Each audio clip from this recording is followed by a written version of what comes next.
The following content is for entertainment and educational purposes only. It does not constitute means for diagnosis, healthcare advice, nor treatment. Make use of a qualified healthcare professional for such purposes.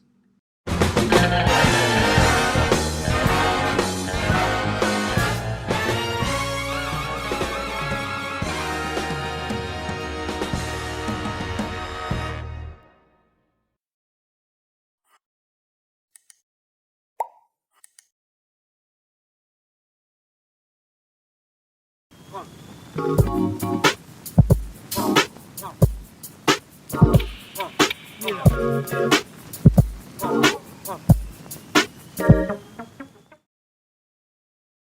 that they'll know how to structure their PowerPoint presentation.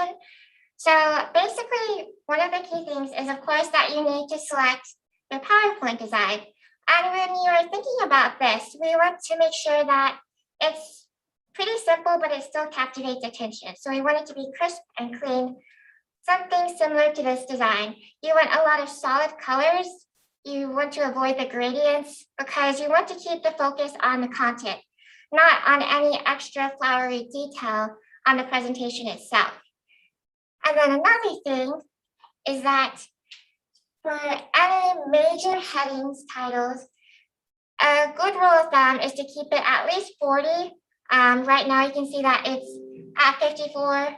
I would actually reduce that probably to 48, 46, 48. So 40 to 48 is a good rule of thumb for the major headings and font size. And then for the body, you want to make sure that it is at 24-point font. Nothing bigger, nothing smaller. If you do have to go smaller, it's best to keep it at least 20-point font.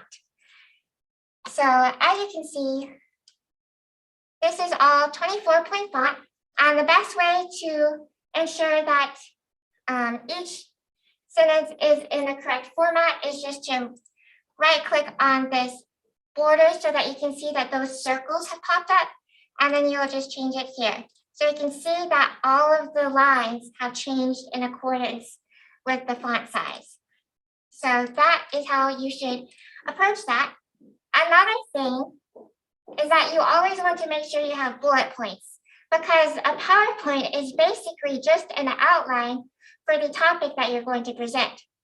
And in line with this, even though this PowerPoint uses sentences, for your PowerPoint presentations, you definitely want to avoid using full sentences. It's best to make things crisp and concise by just limiting it to the most important ideas as phrases, because then you're avoiding reading off of the PowerPoint. That's a good way to do that. And then, of course, you're welcome to use colons. Another way to avoid full sentences is just to delete any articles like A and B, things like that. You're also going to make sure that your titles are bold-faced. We want to make sure that everything is in accordance to visibility and readability. And then, of course, if you want to have more bullet points, you would just use the tab function to move them like that. And that's a good way to ensure that structure within your PowerPoint presentation. And then, of course, if you want to change your PowerPoint design, you can always go here. It'll show different themes and templates that you can use. And then if you go to this right-hand bar and you go to colors, this is where you can change the color palette of your PowerPoint. So those are just the basic mechanics of PowerPoint so that you can start to use them when you're creating your presentations. As you can see here, there's this little section where you can see that you can add notes. This is great as a way to provide a script for your presentation. So the important thing here is that you don't want to just copy and paste your paper, your content analysis paper, into the PowerPoint presentation. You want to just make that into an outline that you can talk about. Where you can use your paper is this note section. You can copy and paste your paper, sections of it, into the related parts of the slides as your script, and you can just edit it down like that.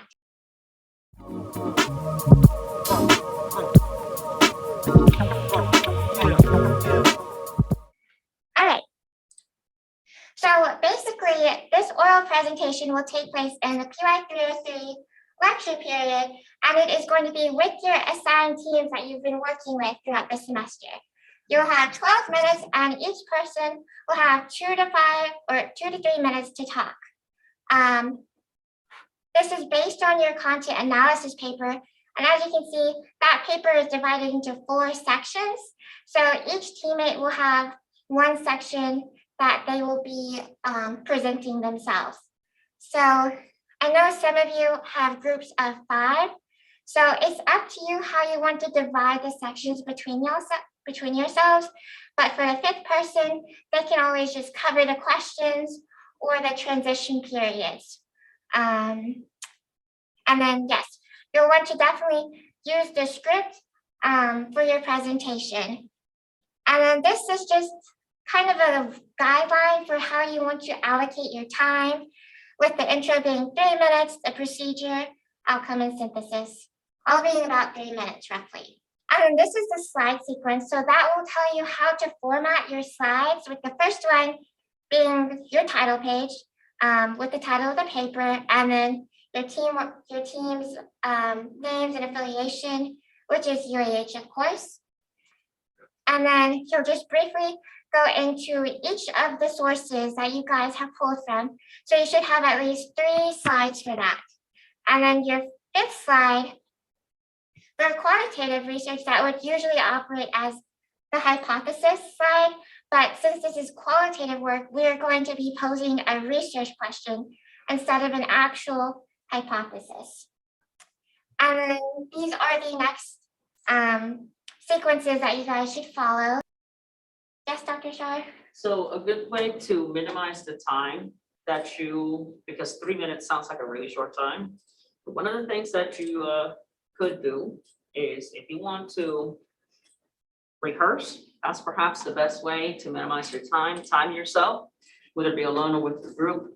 And one of the other things is that something I like to do, especially when I'm presenting and it's not a class, I'll have what I like to call a confederate. So I'll have someone in the back with a little sign that says 2 minutes, 1 minute, 30 seconds, so that you know it's time to wrap it up. Maybe buy them a can of soda or something after they help you out. But that's a good way to stay within the confines, is to have that confederate and to rehearse. But then want to have that to I use that, especially when I'm doing public speaking. So I'll have someone in the back looking like it's an option, I placed the bid. So I like doing that. So if you guys want to include that in your own practice when you present, it's a really good skill to have. So I wanted to add that. Thank you. Thank you, Dr. Shah.